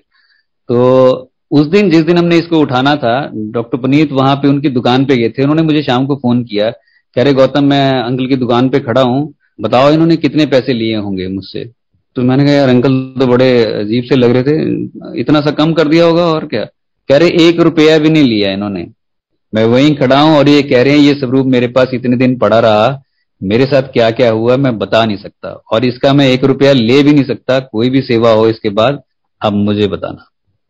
तो ये स्वरूप की महिमा है, और गुरुजी का वो तो देखा हुआ है। तो गुरुजी ने हमें इस तरह से ब्लेस करके दिया और मंदिर का बनना हुआ। मंदिर में फिर उसके बाद अभी जैसे 7 जुलाई आ रही है, एक बार गुरुजी ने, हम जून में गए हुए थे, गुरुजी ने कहा हम जैसे ही इजाजत के लिए एम्पायर स्टेट में आगे माथा टेका गुरुजी को, और गुरुजी आगे को होके कहते ऐसे जैसे कोई स्पेशल चीज होती है ना, गुरुजी आगे को हुए, टांग पे टांग रखी हुई थी, ऐसे हुए आगे को और कहते 100 गड्डी भर के आनी चाहिए कॉलेज से 7 जुलाई नू, ठीक है चलो। और हम तो एकदम से रह गए खड़े, जब तक तो चलो चलो गुरुजी ने कह दिया चलो अगले आ जाओ, अगला इशारा हो गया अगले आ जाओ, हम साइड हो गए। और 100 गाड़ी 7 जुलाई को, दैट मीन्स 400-500 लोग कहाँ से इकट्ठे करने थे इतने लोग, और कौन सुनता था इतनी हमारी, बड़ी मुश्किल से थे। कुछ लोग तैयार होते थे, कुछ लोग उल्टा बोलते थे, कोई कुछ, हमारे रिश्तेदारी खुद ऐसे थे। तो हम आगे लग गए काम पे, और 134 लोग हम कर पाए। जो सामने आया उसको पकड़ लिया, चल भाई बुलावा है वहां पे, और किसी न किसी तरीके से उसको मना के पटा के, या किसका लगे कि भाई ये लग रहा है थोड़ा सा उस तरफ जाने वाला, तो उसको खींच के ले आए हम और गुरुजी के पास ले गए। 14 गाड़ियां गई थी तब, 100 गाड़ियां तो नहीं जा पाई, 100 गाड़ियां की जगह 14 गाड़ियां गई और 134 लोग हम जा पाए थे। तो गुरुजी अपने बर्थडे पे इस तरह से बुलाते हैं सबको, सारी संगत को, जो भी जा रहा है वो सब सिलेक्टेड है, सिलेक्टेड बंदे ही वहां पहुंचते हैं, अदरवाइज कोई जा नहीं पाता। ये मैं कई बार पहले भी बता ही चुका हूँ सत्संग में कि कुछ लोग ऐसे थे जो वहां पे दरवाजे तक पहुंच के भी नहीं जा पाए थे। तो आज अगर कोई जा पा रहा है वहां पे तो वो गुरुजी की इच्छा से जा पा रहा है। हमारे साथ एक डॉक्टर थे, जैसे गुरुजी बोलते थे नई संगत को लेके आना है, और हम यहाँ पे सबसे संगत करते थे। एक डॉक्टर थे, वो थोड़े से अपने आप को एलिवेटेड समझते थे स्पिरिचुअली। हमने उनसे भी सत्संग किया। वो ऐसे ही समझते थे हमें कि शायद कि उनको बुकिश नॉलेज ज्यादा है, तो वो उनको ज्यादा कुछ पता है, उन्होंने कुछ बुक्स ऐसी पढ़ ली होंगी, हम ऐसे ही हैं। तो लेकिन एक दिन उनका मुझे फोन आया कि मैं दिल्ली में हूँ, बताओ गौतम कहाँ पे है गुरु जी का मंदिर। तो मैंने कहा 12 बजे दिन में। मैंने कहा वो तो 7 बजे खुलेगा शाम को, इस टाइम नहीं मिलेंगे। कह रहे दे दे मुझे एड्रेस, मैं अपने आप देख लूंगा। तो मैंने ले लो फिर एड्रेस, मैंने दे दिया। अगले दिन वो कॉलेज आए और मैंने पूछा उनको, जब मुझे सामने से आते दिखे, मैंने कहा हाँ जी डॉक्टर साहब जाए कल फिर गुरु जी के पास। मेरी तरफ घूर के देखा उन्होंने ऐसे जैसे अभी लगा देंगे मेरे चांटा। तो कहते हाँ जाए वहां पे। तो मैंने कहा हो गई बात। अरे क्या है, कहाँ बात होगी। वहां गया था मैं, वो 4-5 सीढ़ियां चढ़ के ऐसे बरामदा सा है, मैंने ऐसे बेल की और कोई नहीं आया। मैंने दोबारा बेल की तो किसी ने कर्टन ऐसे जोर से हटाया और कहते हाँ जी। तो मैंने कहा गुरु जी से मिलना है। गुरु जी शाम को 7 बजे बैठते हैं, तब आना चलो। ऐसे जोर से कर्टन मारा। कहता मैंने कहा गुरु जी अंदर ही हैं। तो उन्होंने बोला हाँ अंदर ही है, शाम को आना 7 बजे चलो। तो कहता बताओ यार, वहां तक पहुंच गया था और दरवाजा नहीं खोल सकते थे। ये गुरु जी के शरीर छोड़ने से 2-1 महीने पहले की बात है। और कब से हम उनके साथ सत्संग कर रहे थे, वो गए नहीं। जब गए तब दरवाजा नहीं खुला। और 2-1 महीने के बाद ही गुरुजी ने शरीर छोड़ दिया। उसके बाद डॉक्टर साहब ने कॉलेज छोड़ दिया। आज तक हमें पता नहीं है वो किधर है। तो अगर सत्संग में कोई जा रहा है तो गुरुजी की इजाजत से जा रहा है, गुरुजी उसके ऊपर कृपा कर रहे हैं, ब्लेस करना चाह रहे हैं। जिसको रोकना है उसको दरवाजे पे ही रोक देंगे, उसको हुक्म नहीं हो पाएगा। अब देखिए दरवाजे की उस तरफ ब्रह्मांड की सुप्रीम शक्ति गुरुजी महाशिव बैठे हैं और इधर ये साहब खड़े हैं जो कह रहे हैं कि मुझसे ज्यादा नॉलेज किसी को है नहीं। तो वहां तक पहुंचना हर किसी के बस की बात नहीं है। गुरुजी अगर अगर हम जा रहे हैं तो वो गुरुजी की इच्छा से ही जा रहे हैं, अदरवाइज मुश्किल है। तो हम सबको लेके जाते थे और सबकी हम एक बार हम जब गुरुजी ने शरीर छोड़ा 25 मई को गुरुजी ने हमें बुलाया। अब देखिए कई बार प्रायोरिटीज जो है शिफ्ट हो जाती हैं, चेंज हो जाती हैं और हम चीजों को फॉर ग्रांटेड ले लेते हैं। गुरुजी फिजिकल फॉर्म में थे तो बहुत से लोगों ने फॉर ग्रांटेड भी लिया होगा। हमारे साथ एक डॉक्टर विपिन जाते थे। तो मैंने कहा उनको, मैंने कहा चलो गुरुजी के पास चल रहे हैं 25 को। तो उन्होंने कहा कि नहीं मैं नहीं यार, तुम लोग जाओ फिर देखेंगे। तो हमने कहा चलो ठीक है, हम चले गए। डॉक्टर छाबड़ा है वो। तो हम गुरुजी के पास हमने जाके जब माथा टेका था तो गुरुजी ने उनके बारे में ही पूछा, वो छाबड़ा नहीं आया। तो हमने कहा यार, हमने कहा नहीं गुरुजी। चलो बात खत्म हुई। लेकिन हमें बड़ा गुस्सा चढ़ा कि यार देखो गुरुजी ने तुम्हारे बारे में पूछा और तुम गए नहीं भाई। और तो उस टाइम तो उन्होंने जो बात कर दी सो कर दी और गुरुजी ने तो 1 हफ्ते के बाद शरीर छोड़ दिया। तो बाद में उन्होंने हमें बताया कुछ सालों के बाद कि उस दिन पता है मैं क्यों नहीं गया, कि एनआरआई पेशेंट आया था 40,000 का। उसी दिन उसका ट्रीटमेंट था, उसी दिन वो अपॉइंटमेंट थी उसकी। मैंने ये सोचा है कि मैं इसको मिस क्यों करूं, वहां तो मैं फिर भी कभी जाया हूंगा। आप सोचो किस चीज को हम इंपॉर्टेंस ज्यादा दे रहे हैं और वो आज तक इस बात के लिए पछताते हैं। प्रायोरिटीज शिफ्ट हो जाती हैं, दुनियावी चीजों के लिए हम उनको छोड़ देते हैं। मैं ऐसा नहीं कहता कि मैं ऐसा हूं तो पता नहीं मैं बहुत अच्छा हूं या क्या हूं, किसी और की बात कर रहा हूं। गुरुजी ने मुझे 3 काम करने के लिए कहे थे और वो संयोग ऐसे बैठे कि तीनों ही नहीं हुए आज तक। एक फिजिकल फॉर्म में बोला था और 2 उसके बाद बोले थे, लेकिन वो तीनों नहीं हो पाए अभी तक। वो गुरुजी की मौज है, गुरुजी की इच्छा है कि वो क्या चाहते हैं। लेकिन चलिए जैसे भी वो करवा रहे हैं, अब तो उनकी रजा में ही सब कुछ है। जो वो चाहें जब चाहें। टेस्ट है किस तरह से लेते हैं ये वही जानते हैं। क्योंकि 2009 में मुझे किसी ने डिच कर दिया था संगत में ही और मैं बहुत शॉक में चला गया था। 2 दिन के लिए मैं बड़बड़ाता रहा, घर वाले मेरे परेशान हो गए थे। नींद ही उड़ गई थी मेरी, आंखें खुली हुई है रात को भी 2 बजे 3 बजे 4 बजे सुबह हो गई है और पूरा अगला दिन भी मैं बोले जा रहा हूँ बोले जा रहा हूँ। दिमाग पे मेरे कुछ ऐसा उसका असर हुआ, बहुत ज्यादा शॉक में चला गया मैं। लेकिन गुरुजी ने संभाला और उसके बाद गुरुजी ड्रीम में आए। हमें दुख होता है तो गुरुजी को भी होता है, उनको तो और भी ज्यादा होता है। और गुरुजी मेरे ड्रीम में आए और आके मेरे पास बैठ के, मैं संगत में बैठा था, गुरुजी वहां से उठे और मेरे पास आके बैठ के मेरा मूड थोड़ा सा ठीक कर रहे थे। और लेकिन मेरा ऐसे ही था थोड़ा सा। तो गुरुजी मेरी तरफ देखते हैं तो गुरुजी कहते, देख ली दुनिया, ਇੱਥੇ कोई किसी का नहीं है, सब ऐदा ही होंगे है। तो मैंने कहा गुरुजी फिर कैसे चलेगा? तो गुरुजी ने उंगली ऊपर की अपने राइट हैंड की आसमान की तरफ और कहा, वो बहुत बड़ा मास्टर है, ਉਹਦੇ काम करने के तरीके अपने हैं, देखी चल टाइम आते सब पता लग जाऊगा। ये गुरुजी ने बताया। लेकिन गुरुजी मायूस भी थे इन सब बातों को कहते कहते। कोई उनको संगत में इस तरह से करे तो गुरुजी को भी दुख होता है। लेकिन गुरुजी के ये वर्ड्स बहुत मायने रखते हैं, मेरी लाइफ में भी और शायद सबकी लाइफ में रखते होंगे जितने भी ये मैंने बोले हैं। और वो अगले दिन से मैं कुछ और था। ड्रीम में आके गुरुजी ने ऐसा ब्लेस किया, लेकिन घर वालों को ये हो गया था कि पता नहीं कहाँ ले जाना पड़ेगा, क्या करना पड़ेगा। और मैं अगले दिन से चेंज होना शुरू होते होते कहीं से कहीं, आगे से आगे, और वो चीजें पीछे ही छोड़ गए। तो गुरुजी ने वो सबक सिखवाना था, दिखाना था दुनिया को कि दुनिया को देखो, आसपास के लोगों को देखो, ऐसे ही मत चलो। बहुत बड़ी सीख गुरुजी ने दी और ये भी बताया कि वो बहुत बड़ा मास्टर है, उसके काम करने के तरीके अपने टाइम आने पे सब पता चल जाएगा। और वो पता लग भी गया। खैर आगे बढ़ी लाइफ तो गुरुजी ने थोड़ा सा स्पिरिचुअल चीजें भी डालनी शुरू की दिमाग में, और ये सत्संग के जरिए और जितनी भी ओल्ड संगत है उनके जरिए उनका बहुत आभार कि उन्होंने इतने सत्संग हम तक पहुंचाए, और जो भी उसमें जरिए बने उनका तो और भी ज्यादा। तो ये पता चला कि लाइट ऑफ डिविनिटी है, सॉरी लाइट ऑफ, ये ऑटोबायोग्राफी ऑफ योगी। तो ये 2013 या 14 में पता चला।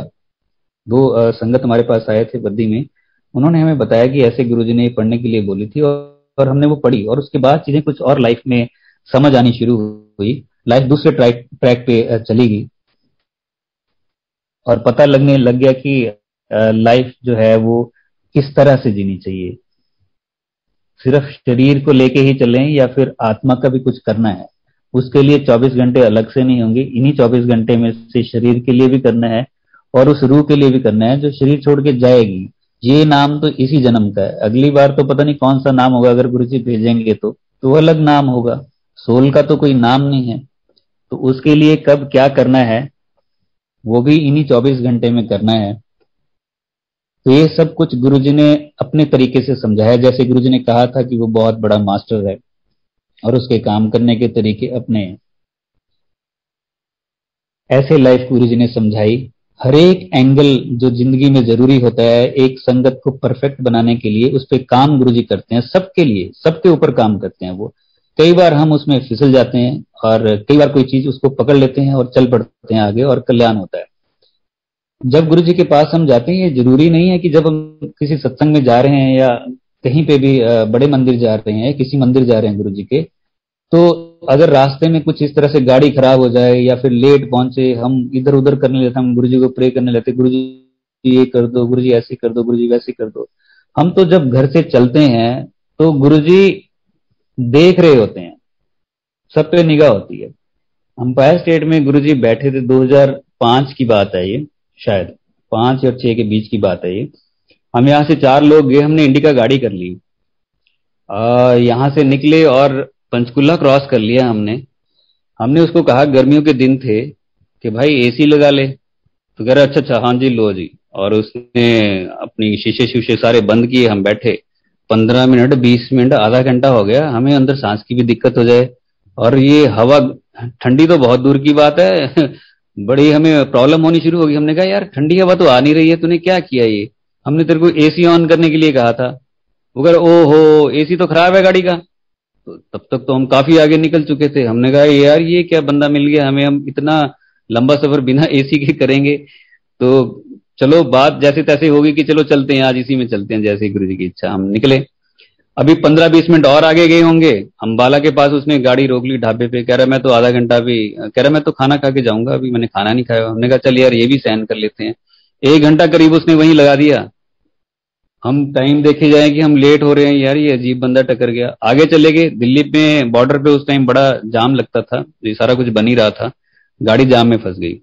गाड़ी जाम में फंसी, दोपहर का टाइम, और गाड़ी स्टार्ट ना हो, जाम इतना, 400-500 गाड़ी कम से कम होगी, हमारी गाड़ी फंसी हुई, चै चै पै पै ऐसा सारा कुछ हो रहा है, और गाड़ी चले ना। हमें कह रहा है कि नीचे उतर के धक्का लगाओ। अब सारे वहां लोग भी देख रहे हैं, सब कुछ है। एक हम हमारे में जो था वो कम से कम 80-90 किलो का था, तो वो कह रहा है मैं तो उतरूंगा नहीं, तुम लोगों ने गाड़ी ऐसी कर दी है, ये है वो है, लगाओ धक्का। अब उतर के हम नीचे उतर के धक्का लगा रहे हैं, हम धक्का लगा रहे हैं गाड़ी को, वो गाड़ी छोड़ के आगे भाग गया ड्राइवर। उसका शीशा तोड़ गया कोई ड्राइवर साइड का, और वो आगे भाग गया, और आगे जाके उसके पता नहीं गाड़ी के पीछे पीछे भागा। हमने सोचा यार ये क्या हो रहा है आज ये गुरु जी क्या कर रहे हैं ये। तो आया वो, हमने कहा क्या यार तू बंदा, हम धक्का लगा रहे, तू चला गया यहाँ से। कह रहा है मैं उसका ऐसे करके आया, वैसे करके आया। चलो हम जैसे तैसे करके एम्पायर स्टेट पहुंच गए। वहां पहुंचे और दीदार हुए गुरु जी के, गुरु जी ने स्माइल दी। उस दिन बात नहीं हो पाई। आगे हम जैसी गाड़ी में बैठे और गाड़ी चली अंपायर स्टेट से, अभी किलोमीटर गई, हमने कहा यार ये लाइट वाइट तो जला नहीं रहा गाड़ी की। हमने कहा लाइट तो जला ले भाई। करा ओहो, लाइट तो है ही नहीं गाड़ी की। हमने कहा यार तू गाड़ी रोक अभी साइड पे, अब तो हो लिया है, हमने दर्शन कर लिया, तू साइड हो, हम तो चाहे पैदल चले जाएंगे, अब साइड हो जा, पहले गाड़ी ठीक करवा के लेके आ, तब तेरे को पैसे मिलेंगे। तब वो गाड़ी की लाइट वाइट ठीक करवा के ले गए। उसने नशा कर रखा था बहुत ज्यादा एक्चुअली, और हम डरे हुए बैठे थे कि यार ये बंदा क्या कर रहा है क्या नहीं कर रहा है। लेकिन ये सेटिस्फेक्शन थी कि गुरुजी आज जो है वो मजे ले रहे हैं, या हमारे कष्ट काट रहे हैं, हमारे कष्ट काट रहे हैं।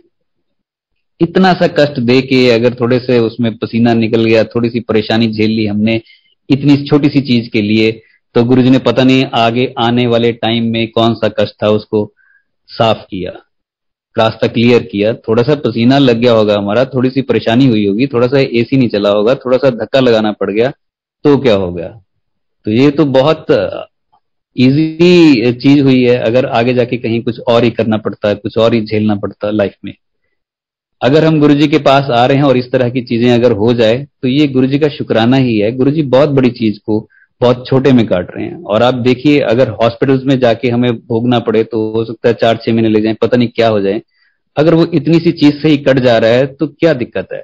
और गुरुजी के पास जाते जाते अगर कोई परेशानी भी आ रही है इस तरह की, तो भी हम उसे मुबारक ही समझें, गुरुजी की रजा में ही रहें, और गुरुजी को कहें गुरुजी आप ही कर रहे हो, जो कर रहे हो ठीक है, जैसा आप ठीक समझो।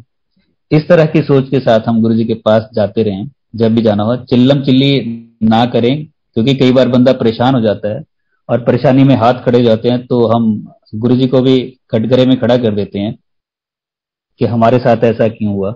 और अगर जो हमारे साथ वाले थे वो जाके वहां फोन कर दे कि हम तो पहुंच गए थे जी 1 घंटा पहले, तब तो फिर और पारा हाई हो जाएगा।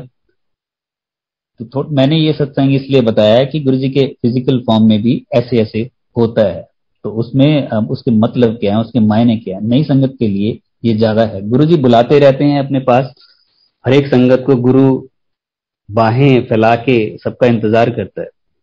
और गुरुजी तो हमारे इतने प्यार करने वाले ही हैं। हमारे साथ एक अंकल आंटी यहाँ से जाते थे पंचकुला से, ओल्ड संगत, तो उन दिनों जाते थे जो हमारे साथ,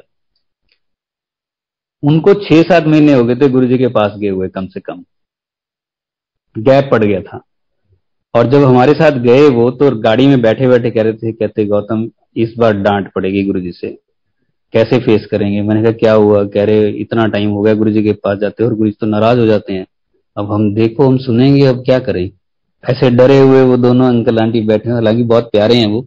तो जब गुरुजी के पास जाके हमने माथा टेका, गुरुजी ने ऐसे फेस उधर को कर लिया और जैसे नाराजगी दिखाते हैं, और जैसे उन्होंने सिर ऊपर किया ऐसे, मैं पीछे खड़ा तो वो आगे माथा टेक रहे थे अंकल। तो गुरुजी ने कहा चलो ऊपर लगा लो समाधि, आज जाके ऊपर देखी जाओगी क्या होता है, चलो ऊपर। और हमें ऊपर भेज दिया सबको। फर्स्ट फ्लोर पे ओल्ड संगत को ऊपर गुरुजी बैठाते थे, तो हम ऊपर जाके बैठ गए और अंकल ने समाधियां लगा दी। तो देखो गुरुजी नाराज भी होते हैं कि मैं बुलाता हूं और तुम लोग आते नहीं हो। और गुरुजी के फिजिकल फॉर्म में अगर इतना गैप पड़ जाए तो कितनी बड़ी बात है वो। और गुरुजी फिजिकल फॉर्म में एक एक मिनट गुरुजी का कितना इंपॉर्टेंट, कि ब्लेस करने के लिए वो आए हुए हैं, तो उनका गुस्सा नाराजगी जो है वो जाहिर है। जब भी कोई चलता है तो गुरु जी तो पहले ही बाहें फैला के सबका इंतजार कर रहे होते हैं कि आज मेरी संगत ने आना है, इनको ब्लेस करना है। हमें पता भी नहीं होता है कि हमारे ऊपर कौन सा कष्ट आने वाला है, लेकिन गुरु जी साइलेंटली सारा कुछ करते हैं। और गुरु का मतलब ही अंधेरे से रोशनी की तरफ जाना है। देखना हमें ये है कि कितना अंधेरे से रोशनी की तरफ गए हैं, अंधेरे में ही तो नहीं घूमे जा रहे हैं कहीं। गुरु वर्ड का ही मतलब अगर पकड़ ले तो बहुत बड़ी बात है। खैर, गुरु जी के शरीर छोड़ने के बाद भी एक बार ऐसा हुआ कि मैं थोड़ा सा परेशान हुआ और गुरु जी के बद्दी मंदिर में था मैं, और दोपहर के 2 बजे जाके मैंने माथा टेका और लेट गया। थोड़ा सा ऐसी टेंशन सी थी और गुरु जी का स्वरूप सामने लगा था, मैं अकेले था, अंदर से मैंने ऐसे बंद किया और लेट गया। मुझे नींद आ गई, शायद 1 मिनट का ही टाइम वो मोमेंट रही होगी कि मैं एकदम से लेटा और नींद सी आ गई, आधा जाग रहा था, कुछ इस तरह से था। और गुरु जी की गद्दी और जो स्वरूप है उसमें से एक लाइट आई, पूरी लाइट आई और मेरे शरीर के चारों तरफ उसने मुझे उठाया, ऐसे लेके पहले, और फिर ऐसे करीब 1 फीट ऊपर उठा लिया। और मेरी पूरी बॉडी जो थी वो लाइट में थी और वो लाइट ऐसे ट्रेवल कर रही थी बॉडी के साथ साथ ऐसे। और इतनी हल्की लाइट थी वो, इतनी ज्यादा हल्की, जैसे हम फिल्मों में देखते हैं कि वो ऊपर से भगवान की लाइट आती है और इस तरह से। वो चकाचौंध लाइट नहीं थी, वो इतनी सॉफ्ट, इतनी प्यारी लाइट थी वो कि उसमें बैठे रहने का ही मन कर रहा था। वो करीब मुझे आधा मिनट रखा होगा शायद वो उसमें गुरु जी ने, और फिर ऐसे धीरे से नीचे उतार दिया और लाइट फिर उधर चलेगी गुरु जी के स्वरूप में और गद्दी में। और जैसे ही मैं एकदम से उठा उसी टाइम मैंने कहा ये क्या था, और मेरी टेंशन वेंशन ये वो सारा कुछ पता नहीं कहां से कहां गायब हो गई, पता भी नहीं चला, और गायब ही होगी, उसका बिल्कुल भी ध्यान भी नहीं रहा। तो ऐसे गुरुजी हर बार संभालते रहे हैं। ब्रदर को मेरे संभाला, ब्रदर को मेरे डॉक्टर्स ने मना कर दिया था, उनके लीवर सिरोसिस था और उनके मुंह पे ही मना कर दिया। पीजे चंडीगढ़ में वो लेटे हुए हैं और उनके मुंह पे आके बोल दिया ये तो आज शाम तक का है, कौन है इसके साथ भाई। और ये वो मेरे भाई जो है वो मेरी तरफ देख रहे हैं। तो मैंने कहा यार कम से कम इधर उधर होके तो बोल दे बंदा, उनके सामने ही बोल रहा है। चलो मैंने घर फोन कर दिया, घर में सफाइयां शुरू हो गई कि भाई शाम तक लेके आ जाएंगे। 3-4 ग्राम शायद उनका खून ही रह गया था, लीवर खराब था। 2012 की मैं बात कर रहा हूँ। लेकिन गुरुजी को मैंने वहीं खड़े खड़े ब्लेस किया, हॉस्पिटल में आंखें बंद की और वहीं से ब्लेस गुरुजी को प्रे किया। और मैंने कहा गुरुजी देख लो, बचा लो, अभी तो ज्यादा उम्र है नहीं, आप देख लो प्लीज। और तभी डॉक्टर्स की टीम आई, उन्होंने चेक किया और 2 दिन में उन्होंने डिस्चार्ज करके भेज दिया, ठीक हो गए। ऐसा करीब 5 साल तक चलता रहा। कई बार उनकी बीच में तबीयत खराब होनी, क्योंकि वो भी अल्कोहलिक थे और वो उनकी आदत छूटती नहीं थी, वो फिर लगाने लग जाते थे और फिर तबीयत खराब हो जाती थी। मैं फिर गुरुजी को प्रे करता था, गुरुजी फिर बचा लेते थे। ऐसे 5 साल चला। तो 5वें साल में जब उनकी डेथ हुई तो फिर उनकी तबीयत खराब हुई थी। जब मैंने गुरुजी को बोला कि अब मैं गुरुजी बोलूं भी क्या, आपको इतनी बार मैं बोल चुका हूँ, ये छूटती है नहीं इनसे, ये क्या करें फिर। और रात को ही गुरुजी ड्रीम में आए तो मैंने गुरुजी को वही बोल दिया कि गुरुजी आप देख लो, बस इतना सही बोला। और गुरुजी ने फिर मेरे को वैसे ही डांट दिया जैसे फिजिकल फॉर्म में डांटते थे, बैठ चुप करके, दिमाग ना कहीं मेरा, वैसे ही। और गुरुजी ने ऐसे माथा पकड़ा हुआ था उंगलियों से, ऐसे से परेशान होते हैं जैसे। सुबह उठा और मैं समझ गया कि मुश्किल है इस बार इनका। और वही हुआ, 2-1 महीने में वो चले गए, 2-3 महीने के अंदर वो चले भी गए। बड़े मुश्किल में रहे उनके वो टाइम, और वो दोनों चले गए 15 दिन के अंदर अंदर, फादर भी और मेरा भाई भी। अब देखिए कोई ये कहे कि गुरुजी के पास आ गए तो अमर ही हो गए हैं, या कम से कम 100 साल तो पक्के हैं, ये गलत बात है। गुरुजी के पास आ गए हैं तो हमने गुरुजी की डिविनिटी से जुड़ना है। बाकी तो जो है वो गुरुजी ने देखना है, किस उम्र में किसको लेके जाना है, इसके ये तो मैटर ही नहीं करता है कि हमें यहां तक ले जाओ वहां तक ले जाओ। जितना भी रखे गुरुजी, जितनी भी लाइफ दे वो मीनिंगफुल हो। लंबी लाइफ का क्या करेंगे अगर उसका वो मीनिंग ही ना हो, मीनिंगलेस हो। जो गुरु ने कहा है उसके बिना हो, अलग हो, दुनियावी तौर पे जिए, जैसे गुरु ने कहा है वैसे ना जिए तो लंबी लाइफ भी क्या करेंगे। जैसे गुरु जी ने कहा है अगर वैसी लाइफ हम जिए तो जितनी गुरु जी दे दे वो भी मुबारक है। बहुत लोग ऐसे हैं जो बहुत कम उम्र में गए हैं। बद्दी में जब गुरु जी आए थे, जिस लड़के ने वो वीडियो शूट की है, जब गुरुजी आए थे पूरी की पूरी, वो हमसे भी पहले जुड़ा हुआ था, मलेरकोटले से था वो लड़का, बीडीएस कर रहा था वहां पे, फाइनल ईयर में था। वो 2009 में एक्सपायर हो गया। 31 दिसंबर को हमने बोला कि चलो बड़े मंदिर चलते हैं, फंक्शन है। वो कह रहा नहीं, इस बार गाड़ी ली है मैंने, इस बार यहीं सेलिब्रेट करूंगा, अगली बार चलेंगे। लेकिन वो गाड़ी का एक्सीडेंट हुआ और वहीं एक्सपायर हो गया। अकेला लड़का था वो, ना भाई ना बहन, और उसी ने ये वीडियो शूट की हुई है, लेकिन खुद एक्सपायर हो गया। तो इसको हम इस तरह से जोड़ के कभी ना चलें, जो नई संगत है कम से कम, कि भाई गुरुजी के पास आ गए हैं तो अब सारा कुछ जो है वो हमारे हिसाब से होगा। गुरुजी के हिसाब से होना चाहिए। वो गुरुजी को हमें सब कुछ सौंप देना चाहिए। एक आंटी है, ओल्ड संगत है, ये भी मैं साथ लगते ही बता दूं। उनका मुझे फोन आया था, 2014 या 15 की बात होगी। पंजाब से हैं वो, अर्ली 70s 80s में जुड़ी हैं वो गुरुजी से, तब से जुड़ी हुई थी, बड़ी प्यारी संगत। और उनका मुझे फोन आया कि गुरुजी मुझे रात ड्रीम में आए थे, और उन्होंने मुझे, उससे पहले यमराज मेरे ड्रीम में आए और उन्होंने कहा कि चलो टाइम हो गया आपका। तो कहते, मैंने कहा कि नहीं, मैंने गुरुजी से बात करनी है पहले, और मैंने गुरुजी को बुलाया और गुरुजी को कहा, गुरुजी आ गए? गुरुजी ने कहा हाँ जी। यमराज ने उनको प्रणाम किया। गुरुजी ने आंटी को बोला हाँ जी। तो गुरुजी ने, आंटी कहते, मैंने कहा गुरुजी देखो मेरे को लेने आ गए हैं। तो गुरुजी कहते कि हाँ, ये तो जब टाइम हो जाता है फिर जाना पैंदा है। तो आंटी कहते कि फिर आपके होने का क्या फायदा है? तो गुरुजी कहते, टाइम आता है तो जाना ही पड़ता है। तो आंटी कहते, मेरे तो अभी इतने काम पड़े हैं गुरुजी, आपको पता नहीं है? तो गुरुजी कहते हैं, काम कभी खत्म होंगे हैं? ये तो चलते रहते हैं, एक आध खत्म हुए हैं, इतना जा टाइम आ गया जाना पैंदा है, काम नहीं खत्म होंगे कदे। और आंटी कहते, फिर आप कुछ करो, मुझे टाइम दो। तो गुरुजी ने यमराज को कहा कि आप तो चलो, और वो चले गए। और आंटी को कहा कि चल ठीक है, मैं तेनू 1 साल देंदा है, अपने काम खत्म कर। और 1 साल के बाद ही मुझे फोन आया था कि आंटी एक्सपायर हो गए हैं। ये ड्रीम मुझे गुरु आंटी ने खुद बताया था फोन करके। उनका आना जाना हमारे पास बहुत था, हम भी उनके पास जाते थे। तो गुरुजी ने कहा काम कभी खत्म नहीं होंगे, ये चलते रहते हैं। हम कहे कि ये सेटल नहीं हुआ, वो सेटल नहीं हुआ, गुरुजी की जब शरण में आ ही गए हैं तो उम्र क्या, आ गए हैं ये कम बात है, ये तो बहुत बड़ी बात है। जो आए नहीं है उनके बारे में सोचो। कितने लोग जा चुके हैं दुनिया से, उन्होंने गुरुजी का दीदार भी नहीं किया है, गुरुजी की शरण तक पहुंचे भी नहीं, गुरुजी का सत्संग भी अटेंड नहीं किया, गुरुजी का डिवाइन प्रसाद नहीं लिया, और समझा ही नहीं है कि यहाँ आसपास कोई इस तरह से कोई चीज है, और वो बेचारे ऐसे ही चले गए हैं। लेकिन हम शरण में आ तो गए हैं, गुरुजी ने पकड़ तो लिया है। अब गुरुजी आज ले जाएं चाहे कभी भी ले जाएं, जाना तो है ही है एक दिन। कौन सा यहीं बैठे रहेंगे, पहले भी तो सारे गए ही हैं, अभी भी जाएंगे। तो चीजों को पकड़ के ना बैठें, गुरुजी के हवाले करके चलें। तभी तो गुरुजी आए हैं ये सारी चीजें सिखाने समझाने के लिए। ऊपर ऊपर से हम ना बने, थोड़ा सा अंदर की तरफ झांके, ताकि गुरुजी भी हमारे खुश हों। उनको ये तो लगे कि मैं गया था और समझे इन बात को, और चलना तो शुरू किया एटलीस्ट। फिसल रहे हैं कोई बात नहीं, हर्डल्स आ रही हैं कोई बात नहीं, लेकिन चल तो रहे हैं ना, कोशिश तो कर रहे हैं। ऐसा तो करें।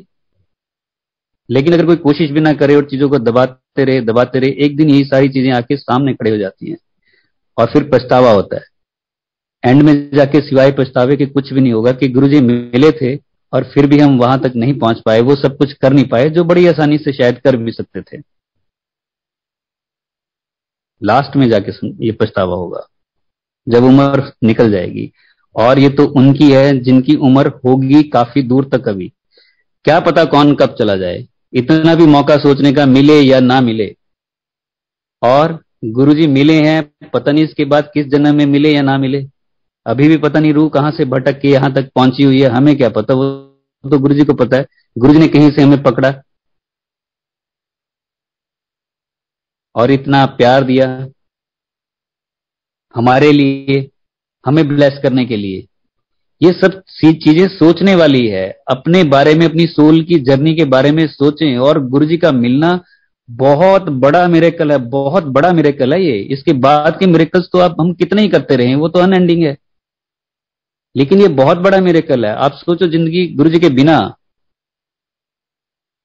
इससे बड़ा मिरेकल क्या हो सकता है कि गुरुजी ने हमें पकड़ लिया, हजारों साल से पता नहीं कहां भटक रही होगी रूह, यहाँ आके गुरुजी मिले हैं अब। तो इस चीज की आदर करनी है, निरादर न करें हम सभी के सभी, सारे नए हो पुराने हो। और जो जितना पुराना है उसकी जिम्मेदारी उतनी ही ज्यादा है। अगर कोई बहुत पुराना है गुरुजी के साथ जुड़ा हुआ, तो हम ये कह के अपने आप को थोड़ा सीना चौड़ा नहीं कर सकते कि हम बहुत पुराने जुड़े हुए हैं। जिम्मेदारी भी उतनी ही ज्यादा है, और बहुत ज्यादा रहेगी उसकी जो ज्यादा रहा हुआ है साथ में। नई संगत को गाइड करना, अपने आप भी उस रास्ते पे चलना, ये बहुत बड़ी बात है। गुरुजी ने ये छोटे छोटे दिए जो जलाए हैं, ये रोशनी आगे फैलाएं सब में। 7 जुलाई को जो रोशनी नीचे आई है, यही तो सब दिए आगे इन्होंने गुरुजी ने दिए हैं। जो ओल्ड संगत है, हर किसी के अंदर वो रोशनी जगाई है, वो अंधेरा दूर किया है कि भाई इसको और जगाओ और इसकी रोशनी बढ़ाओ, ताकि वो रोशनी तुम्हारे आसपास फैले और जितना अंधेरा फैला हुआ है वो दूर हो। तुम ये दिए आगे जलाओ, तभी तो डिवाइन लाइट का गुरुजी के फॉर्म में आना हुआ है। अदरवाइज सेलिब्रेट कर करके आगे निकलते रहे, 2022 भी निकल जाएगा, फिर 23 में हम फिर सेलिब्रेट कर रहे होंगे, 24 में फिर कर रहे होंगे, फिर कोई और फंक्शन कर रहे होंगे, लेकिन खड़े वहीं के वहीं हैं, कोई चेंज अपने अंदर नहीं लेके आए। तो फिर ये वैसे ही फेस्टिवल्स हो जाएंगे जैसे बाकी हैं, जो बड़ी दूर से मनाए जाते हैं। और ये फेस्टिवल जो गुरु जी का है, ये बहुत नजदीक से होना चाहिए, बहुत दिल से होना चाहिए, सोल से होना चाहिए। शरीर से तो होगा ही जब वहां पहुंच गए, लेकिन सोल से भी होना चाहिए। वो नूर जो है वो चेहरे पे आना चाहिए जब गुरु जी के हम दरबार में जाएं 7 जुलाई को, घर से चलते हुए, गुरु जी को याद करते हुए। चलिए, ये आज का सत्संग यहीं पे करते हैं खत्म। और मैं आप सभी का बहुत बहुत आभार करता हूं, जिन्होंने ये आज बुलाया सत्संग के लिए, मैनेजमेंट बड़े मंदिर के, और जिन्होंने भी सुना है उन सबका ही, जो भी इसमें जरिया रहे हैं उन सबका, और जो आज तक की मेरी जर्नी में हिस्सेदार रहे हैं, जिनका जो भी योगदान रहा है सामने से या परोक्ष रूप में, जैसे भी, उन सबका बहुत बहुत धन्यवाद करता हूं। जय गुरु जी। और 7 जुलाई गुरु जी के बर्थडे पे आप सबको, सारी संगत को बहुत बहुत बधाई। जय गुरु जी।